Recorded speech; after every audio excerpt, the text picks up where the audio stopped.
Shalom. Puji Tuhan, saudara-saudara yang kekasih di dalam Yesus Kristus. Kami dari Big Shalom mengucapkan selamat bertemu lagi dalam online service live Facebook. Saya harap dimanapun saudara-saudara berada, kiranya ada dalam sehat, sukacita, dan tetap semangat.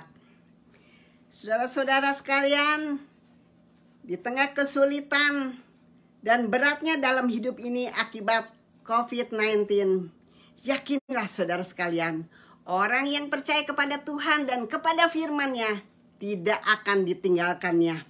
Sesulit apapun saudara yang kita alami, jangan kecewa. Tidak, karena semua yang kita alami saat ini adalah sementara waktu. Tidak ada yang abadi, tapi ingat penyertaan Tuhan selalu menyertai kepada kita. Sebab itu saudara sekalian, mari kita akan siapkan hati dengan sungguh-sungguh untuk mendengar firman Tuhan satu-satunya yang memberi harapan kepada kita, kekuatan, jawaban, dan kelangsungan hidup kita untuk masa mendatang. Dialah saudara sekalian yang akan memulihkan kehidupan kita. Dialah yang akan memberkati akan keperluan-keperluan kita saudara. Dia tahu apa yang saudara dan saya alami saat ini. Karena dia adalah sahabat kita saudara. Dia mengerti waktu badai menyerang, gelombang datang, Yesus tetap setia. Ada amin saudara? Tuhan Yesus setia, Dia sahabat kita. Dalam segala susahku selalu menghiburku. Dia mengerti bahasa tetesan air mata waktu badai mengamuk dan gelombang menyerang. Tuhan Yesus setia. Yesusku mau setia dalam segala masa, dalam setiap langkahku, ku mau setia padamu. Mengerti bahasa tuntunan firman Allah. Waktu badai mengamuk dan gelombang menyerang, Yesusku mau setia.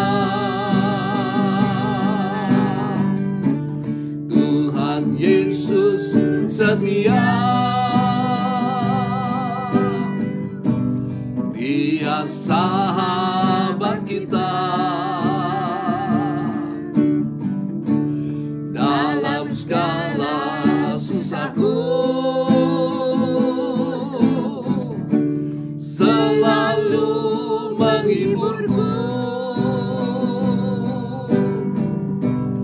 Dia mengerti bahasa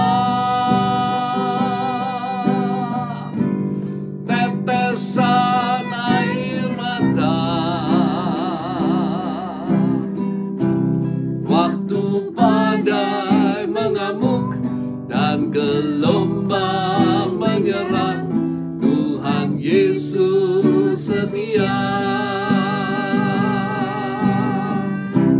Waktu badai mengamuk dan gelombang menyerang, Tuhan Yesus setia.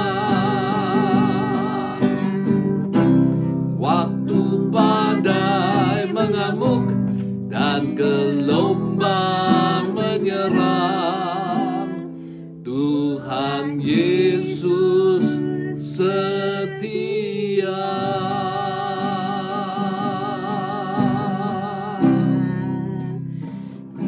Haleluya.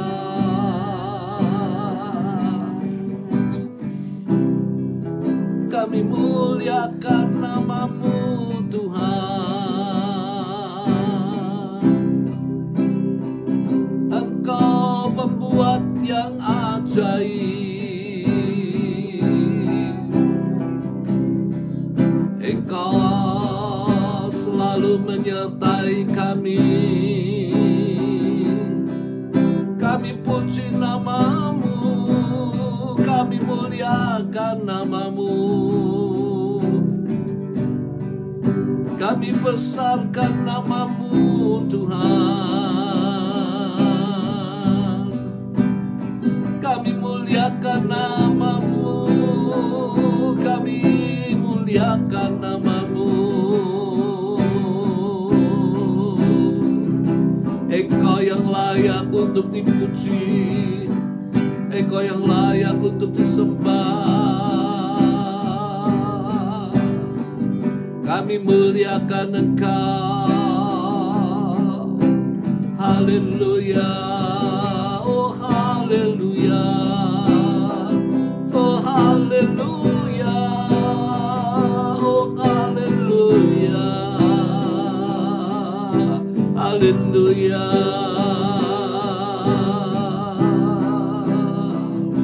Kami muliakan nama-Mu, karena Engkau Tuhan yang setia, yang tidak pernah meninggalkan kami. Engkau Tuhan yang setia, dan Engkau tidak pernah meninggalkan kami.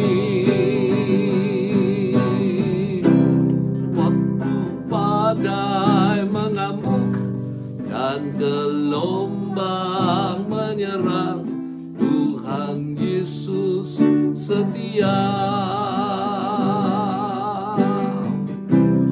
Waktu badai mengamuk dan gelombang menyerang, Yesusku mau setia. Sekali lagi katakan, waktu badai mengamuk dan gelombang menyerang, Tuhan Yesus setia. Tuhan Yesus setia.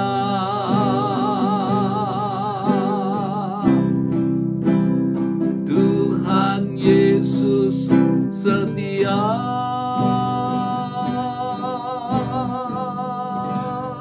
Kami menyerahkan Tuhan di dalam tangan-Mu. Kami bersyukur karena kami memiliki Allah yang setia.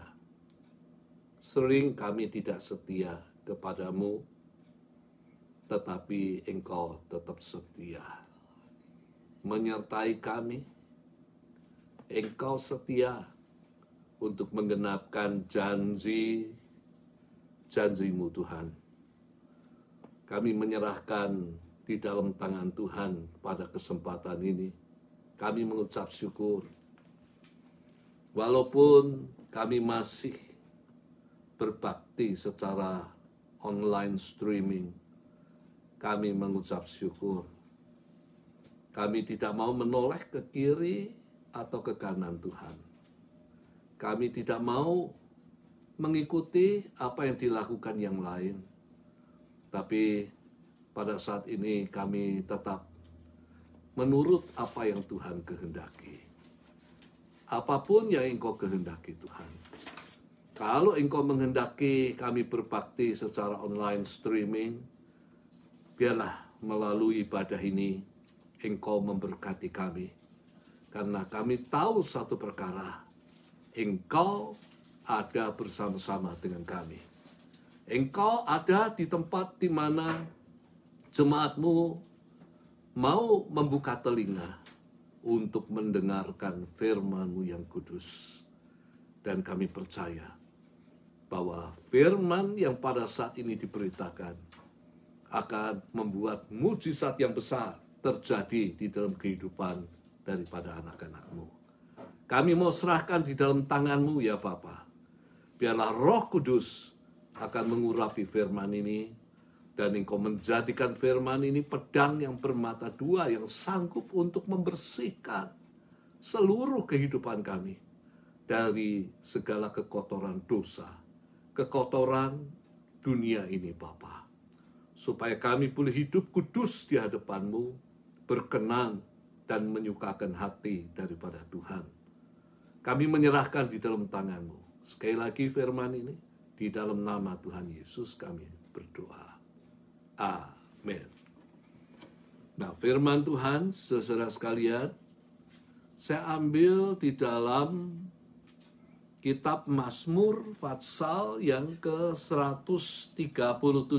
Sekali lagi, Mazmur 137. Yang kita merenungkan keseluruhan, tapi saya hanya membacakan satu ayat di dalam kitab Mazmur 137, yaitu ayat yang pertama saja. Dikatakan demikian firman Tuhan, di tepi sungai-sungai Babil, di sanalah kita duduk sambil menangis apabila kita mengingat Sion. Nah, yang pertama-tama saudara sekalian, Mazmur 137 merupakan nubuatan mengenai apa yang akan terjadi, apa yang akan dialami oleh Israel pada waktu yang akan datang. Dan penulis daripada kitab Mazmur 137 menurut Septuagint yang merupakan sarjana-sarjana Yahudi yang menerjemahkan Alkitab bahasa Ibrani ke dalam bahasa Yunani, mengatakan bahwa penulis Mazmur 137 adalah Nabi Yeremia. Dan nubuatan ini kemudian digenapi pada tahun 586 BC yang ditulis di dalam kitab 2 Tawarikh Fatsal yang terakhir, yaitu Fatsal yang ke-36. Dan mari pada kesempatan ini saudara sekalian, kita akan merenungkan bersama-sama mengenai nubuatan di dalam Mazmur 137. Yang pertama-tama saudara sekalian adalah bahwa Israel berada di dalam pembuangan di Babil.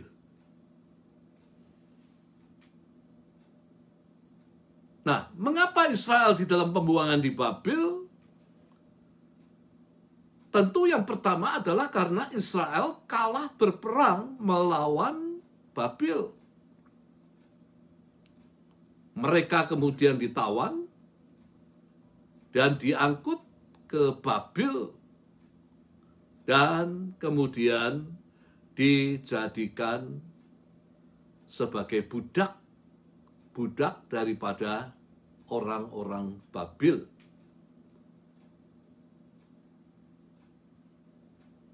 Yang kedua, saudara sekalian, kenapa Israel berada di Babil? Oleh karena Israel tidak hidup menurut kehendak daripada Tuhan. Berulang kali diperingatkan, namun tidak juga mau berubah.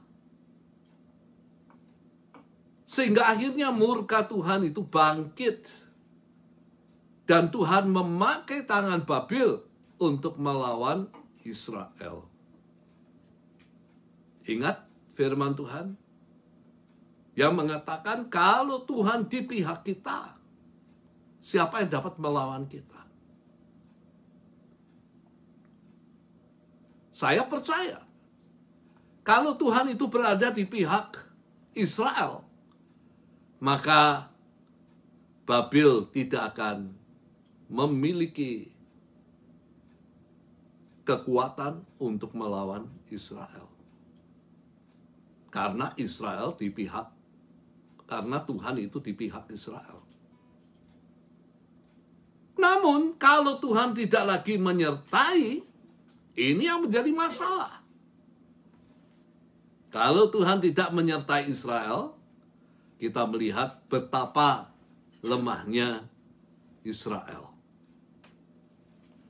Di dalam Amsal 13 ayat 24, sekali lagi Amsal 13 ayat 24, dikatakan demikian, siapa tidak menggunakan tongkat, benci kepada anaknya.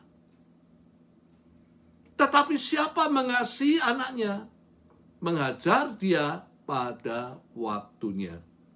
Maksudnya, waktu anak melakukan kesalahan,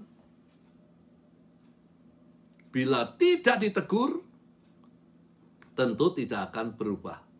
Tetap hidup di dalam kesalahan.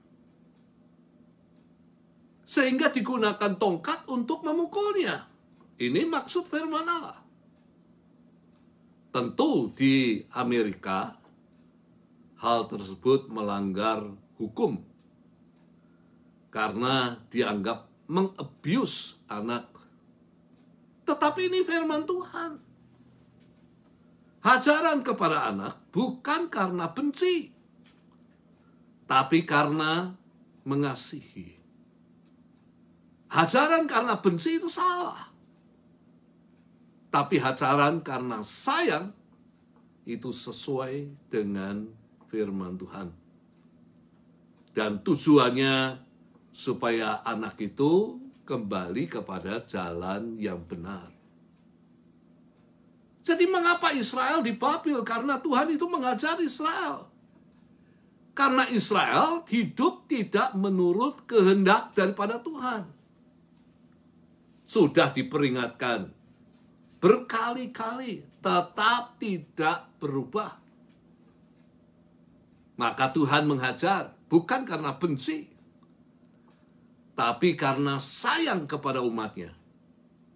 Supaya umatnya menjadi lebih baik dan hidup sesuai dengan kehendaknya. Tuhan menggerakkan kerajaan Babil, memakai kerajaan Babil untuk melawan Israel. Atau yang kita kenal dengan nama Yehuda. Dan mereka mengalahkannya. Mereka menawan Israel, membawa ke Babil. Dan mereka memperlakukan Israel sebagai budak daripada orang-orang Babil. Di negara sendiri hidupnya bebas. Tapi di Babil harus hidup sebagai budak. Yang harus mengerjakan pekerjaan-pekerjaan berat persis seperti yang terjadi ketika Israel berada di Mesir. Mereka menjadi budak daripada orang-orang Mesir. Dan harus mengerjakan pekerjaan-pekerjaan yang dibebankan kepada mereka. Bila tidak patuh, mereka akan mengalami hukuman berat. Dan ini merupakan akibat mereka tidak hidup sesuai dengan kehendak Tuhan. Jadi penting untuk kita itu hidup sesuai dengan kehendak Tuhan, supaya hidup kita ini berkenan kepada Tuhan. Jangan menyimpang daripada kehendak Tuhan.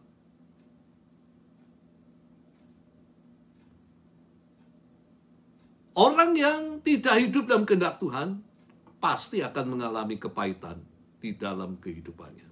Saudara mau mengalami kepahitan? Hiduplah di dalam kehendak Tuhan. Dan Tuhan akan memberkati kehidupan saudara. Dan bagaimana keadaan mereka di Babel? Mereka duduk dan menangis karena mengingat Sion. Itu ayat yang kita baca bersama-sama. Di tepi sungai-sungai Babel, di sanalah mereka duduk sambil menangis, mengingat Sion. Dan mungkin istilah Sion ini baru bagi kita. Sion adalah Yerusalem. Mereka duduk bukan untuk beria-ria, bersenda gurau dengan keluarga, menikmati makanan yang lezat seperti kita lakukan di park setiap minggu yang kelima. Tetapi apa yang mereka lakukan di tepi sungai-sungai Yordan? Mereka duduk menangis sedih karena mengalami hidup yang berat di Babel, hidup sebagai budak di Babel.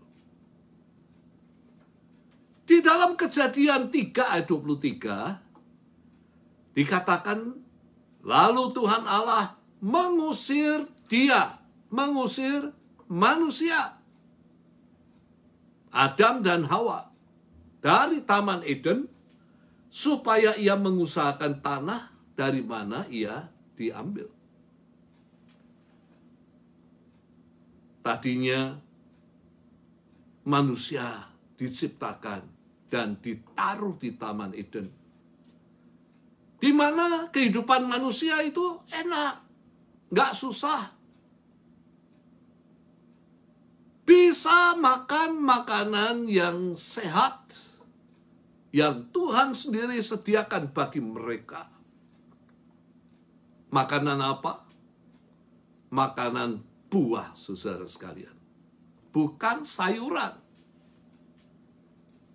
Alkitab mengatakan karena sayur itu bukan makanan manusia pada saat itu.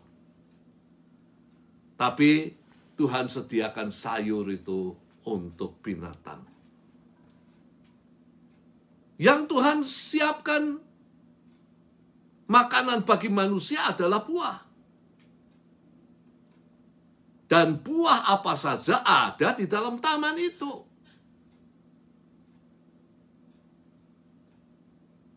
Karena Tuhan yang sudah mempersiapkan itu bagi manusia.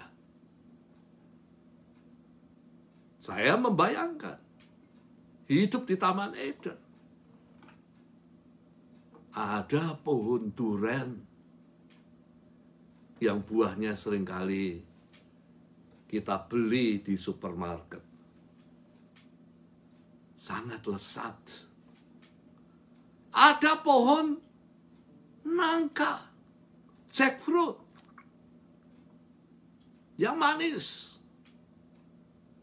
Ada pohon mangga, seperti yang terkenal di Indonesia, mangga harum manis. Mungkin lebih harum dan lebih manis di Taman Eden dibandingkan di Indonesia.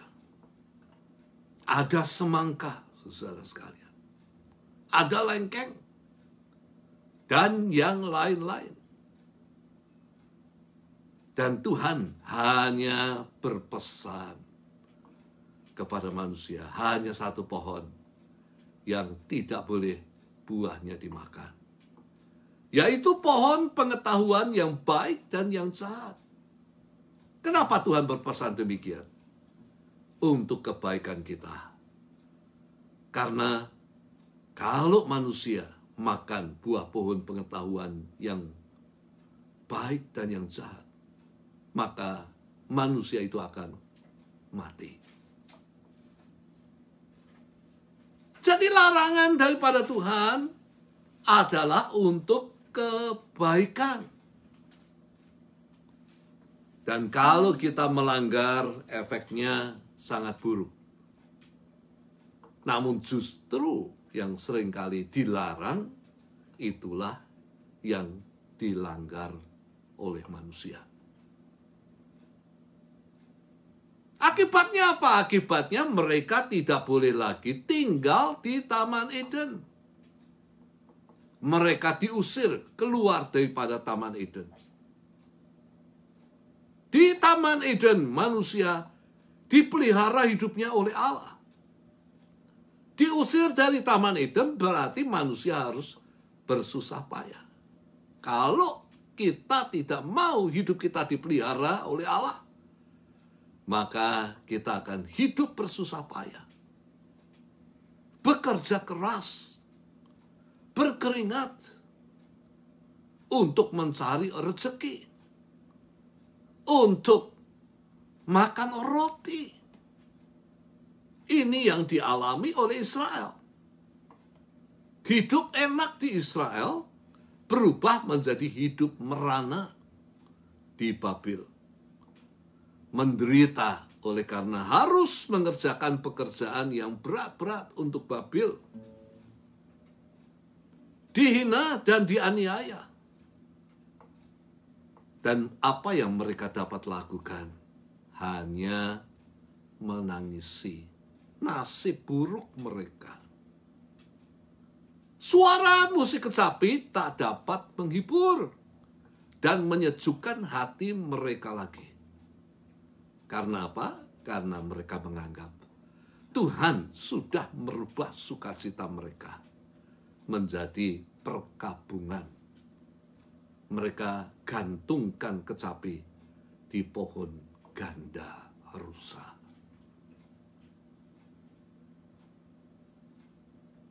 Yang kedua, saudara sekalian, di Babel mereka tidak bisa menyanyi. Mereka nggak bisa memuji Tuhan. Di dalam Mazmur 137 ayat 3 dan 4 dikatakan, sebab di sanalah orang-orang menawan kita, meminta kepada kita memperdengarkan nyanyian. Dan orang-orang yang menyiksa kita meminta nyanyian sukacita. Nyanyian bagi kami, nyanyikan bagi kami nyanyian dari Sion, atau nyanyian pujian kepada Tuhan. Bagaimana, kata Israel, kita menyanyikan nyanyian Tuhan di negeri asing? Bagaimana kita menyanyikan nyanyian Tuhan? Bila kita diperlakukan sebagai budak. Bila kita menderita karena harus menanggung beban yang berat di Babel. Mereka tidak bisa menyanyi. Bukan karena mereka tidak mempunyai skill untuk menyanyi. Tapi oleh karena mereka sudah kehilangan sukacita di dalam kehidupan mereka. Mereka menderita karena mereka diperlakukan sebagai budak. Oleh karena mereka dianiaya oleh mereka yang menawannya. Mereka disakiti secara fisik dan secara hati. Maka mereka nggak bisa menyanyi lagi. Nggak bisa memuji Tuhan selama berada di Babel. Sampai mereka boleh kembali pulang ke negaranya, maka mereka dapat mengucap syukur dan memuji nama daripada Tuhan. Yang dapat mereka lakukan pada saat itu hanya nangis.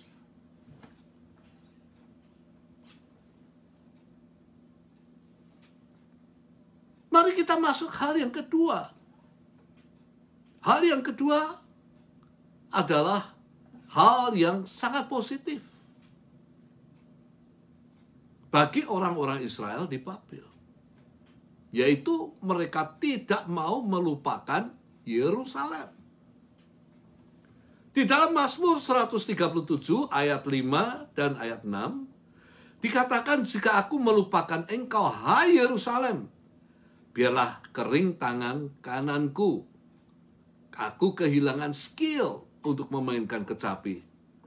Biarlah lidahku melekat pada langit-langitku, atau nggak bisa ngomong, bisu, jika aku tidak mengingat engkau. Jika aku tidak menjadikan Yerusalem puncak sukacitaku. Di dalam ayat yang pertama disebutkan, mengingat Sion. Tetapi di dalam ayat 5 dan 6 ditulis mengingat Yerusalem. Apakah penulis Mazmur ini melakukan kesalahan sehingga ada dua kata yang berbeda, Sion dan Yerusalem? Jawabannya tidak. Penulis Mazmur ini tidak salah tulis. Oleh karena apa? Oleh karena Sion merupakan nama lama daripada Yerusalem. Nah, saya masih ingat, saudara sekalian, ketika tahun 1960 di Indonesia, di mana semua warga Cina harus menggunakan nama Indonesia. Jadi saat itu kita mengikuti apa yang diinginkan oleh pemerintah, dan kemudian mengganti nama Cina itu menjadi Indonesia.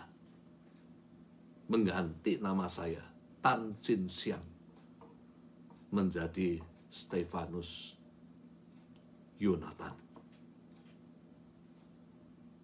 Demikian juga kalau kita melihat kata Sion dan Yerusalem. Sion merupakan nama lama yang kemudian mempunyai arti Yerusalem. Dan istilah Yerusalem tentu lebih terkenal daripada istilah Sion. Jadi Sion pada hakikatnya adalah Yerusalem. Tidak ada perbedaan.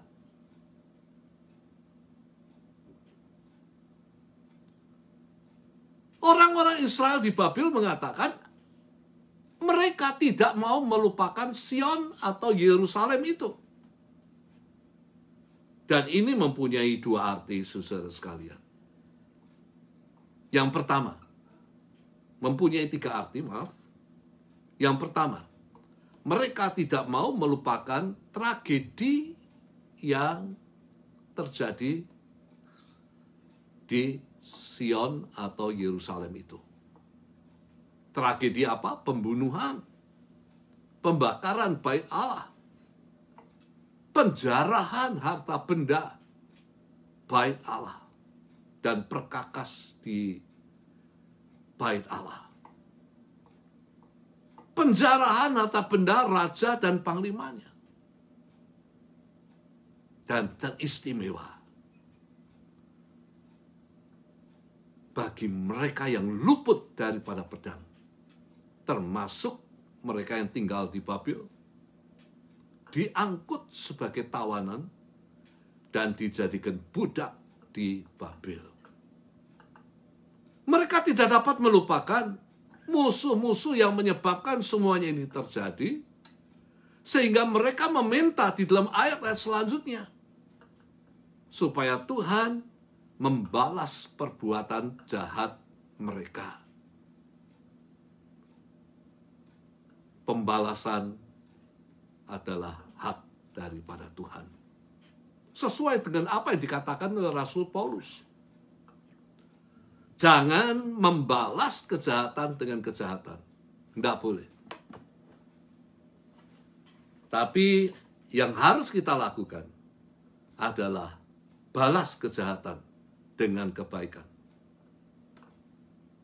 Karena pembalasan merupakan hak daripada Tuhan. Bukan hak manusia.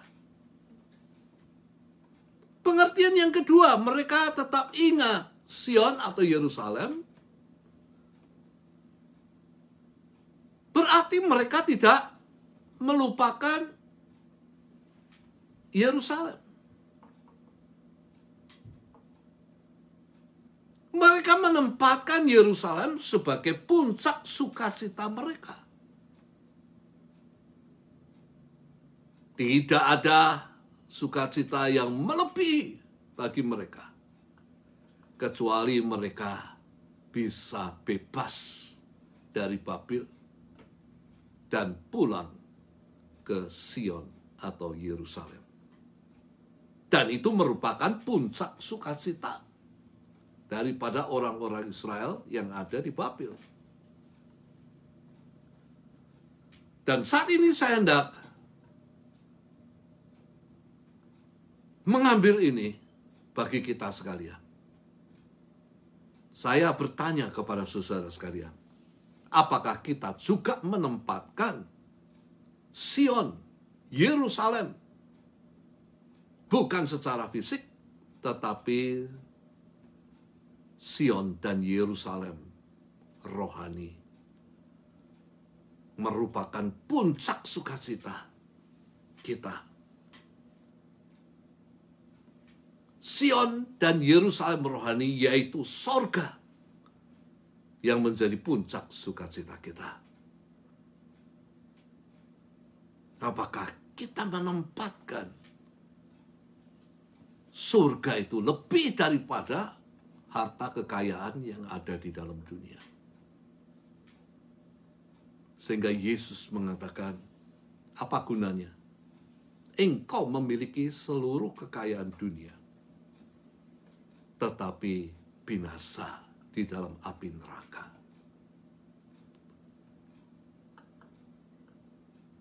Percayalah kepada Yesus, maka engkau akan hidup untuk selama-lamanya. Dan engkau akan memiliki kepastian untuk masuk Yerusalem sorgawi. Yerusalem yang rohani itu. Yang ketiga, tidak melupakan Yerusalem berarti tidak melupakan Tuhan yang berada di Sion. Inilah Tuhan yang menyatakan diri kepada kita, yang kita kenal bersama-sama. Tuhan dari Sion itu di dalam nama daripada Tuhan kita, Yesus Kristus. Saat ini Israel tidak melupakan Tuhan dan menaruh harapan supaya Tuhan itu berbelas kasihan, mengampuni dosa-dosa mereka, dan membebaskan mereka sehingga mereka dapat pulang ke Yerusalem yang ada di bumi ini. Tuhan tidak mengecewakan pengharapan mereka yang percaya dan berharap kepadanya. Ia memakai Raja Kores dari Persia dan membebaskan bangsa Israel dari Babil, sehingga mereka dapat pulang ke Yerusalem. Saat ini saya hendak memberitahu hal yang penting. Ada satu perhambaan yang tidak atau yang lebih kejam daripada perbudakan di Babil. Namanya adalah perhambaan dosa. Kalau kita tidak dibebaskan daripada perhambaan dosa, kita tidak akan memiliki masa depan. masa depan kita gelap. Karena kita akan binasa di dalam penghukuman Allah yang kekal. Dan ada seorang pembebas yang bukan hanya mampu membebaskan Israel dari Babil, tapi mampu membebaskan kita daripada perbudakan dosa. Namanya Tuhan dari Sion, Yesus Kristus, Tuhan kita, pembebas kita, yang mampu membebaskan kita melalui kesengsaraan, melalui penderitaannya, melalui kematiannya di atas kayu salib, di dalam memikul dosa-dosa kita. Supaya melalui kematiannya itu, ia membebaskan setiap orang yang percaya kepadanya daripada kebinasaan yang kekal dan memberikan kehidupan yang kekal, sehingga kita memiliki kepastian ketika kita harus kembali kepada Tuhan, kepastian kembali ke Yerusalem sorgawi. Dia adalah pembebas kita yang luar biasa, yang sanggup membebaskan kita daripada kekuasaan dosa, yang sanggup membebaskan kita dari ikatan-ikatan dosa, dan yang sanggup untuk membebaskan kita dari masalah-masalah yang kita hadapi pada saat ini. Siapa dia? Namanya adalah Yesus Kristus, Tuhan kita. Amin.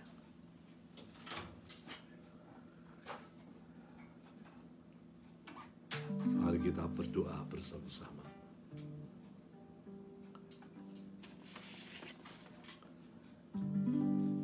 Dia mengerti.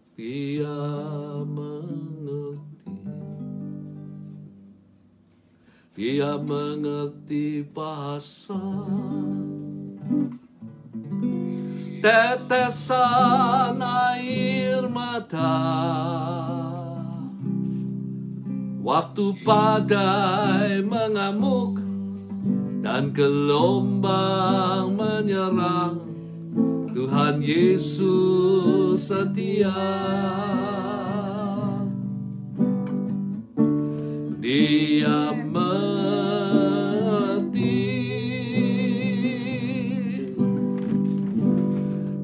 tetesan air mata,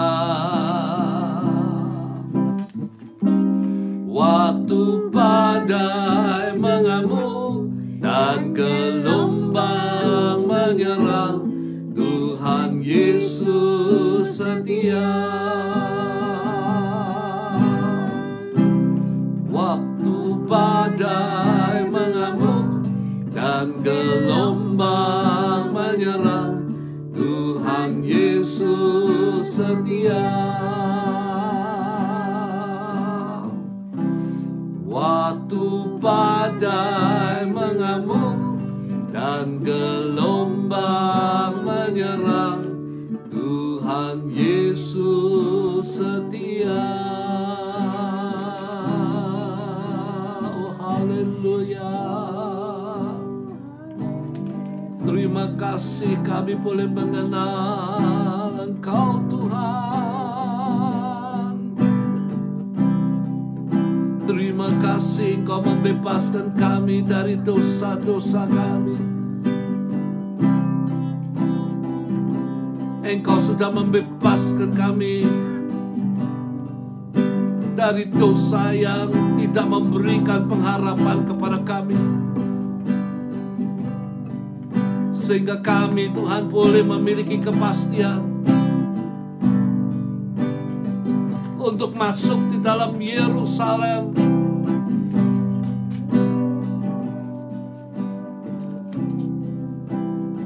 yang rohani Yerusalem surgawi.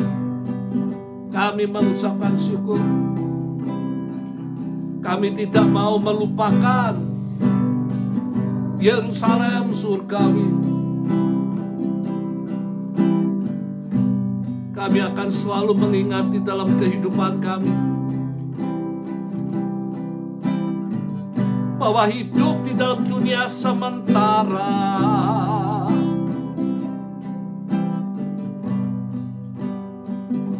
Hidup kami seperti bayang-bayang yang cepat berlalu. Dan biarlah Engkau berikan kepada anak-anak-Mu ingatan ini. Jangan lupakan Sion, Sion yang rohani.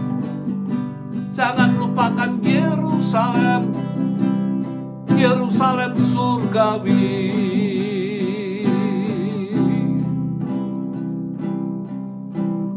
Jangan kami tertidur hanya mengejar kekayaan,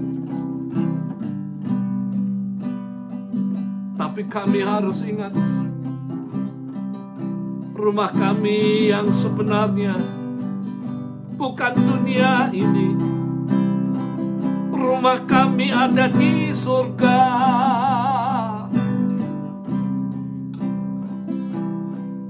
Saat ini bagi mereka yang belum memiliki kepastian,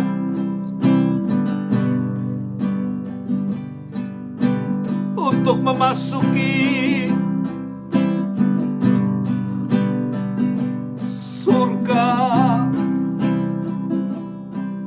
ingatlah hidupmu hanya sementara, nggak lama.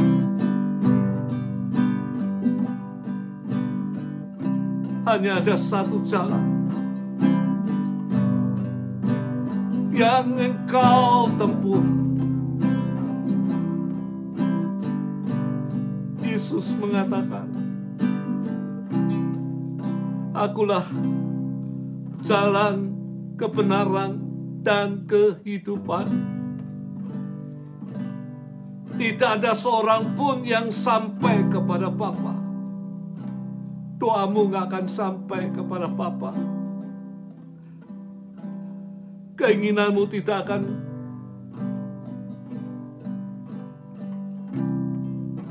Tuhan kabulkan. Dan jalan itu adalah Yesus. Yesus yang membuat doamu dikabulkan oleh Allah. Yesus yang merupakan jalan satu-satunya sehingga engkau dapat memasuki kerajaan surga.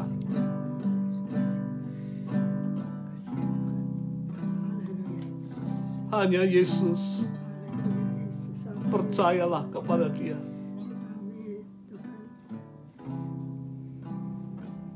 Dan engkau akan hidup untuk selama-lamanya. Dan tidak akan binasa. Oh haleluya. Terima kasih Bapa.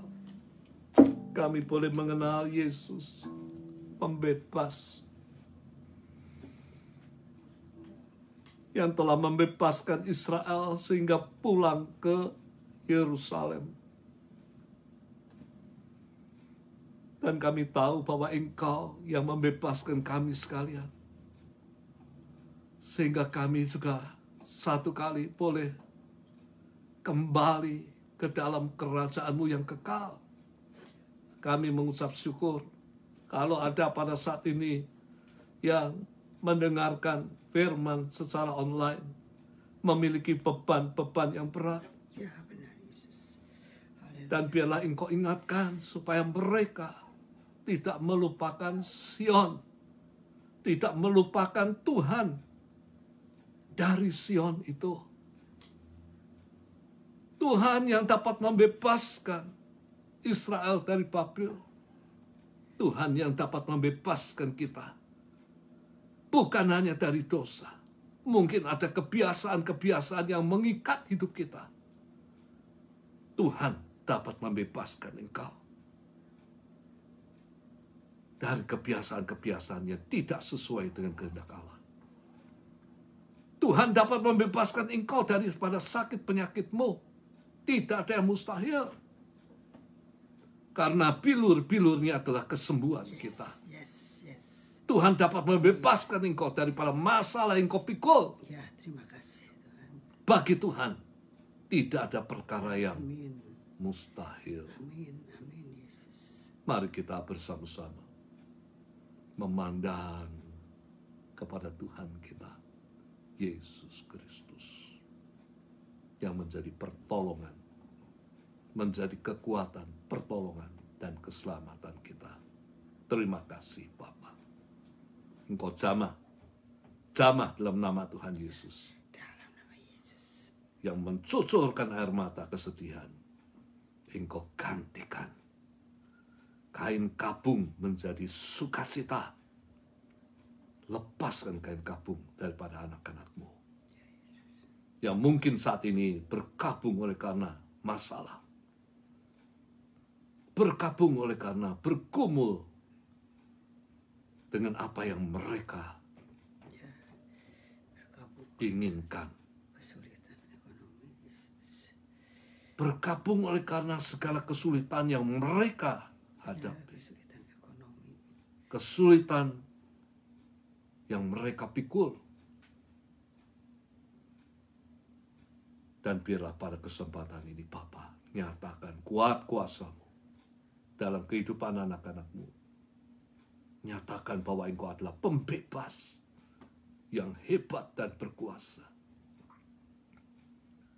yang sanggup membebaskan orang yang percaya kepada Engkau dari segala macam masalah yang dihadapi.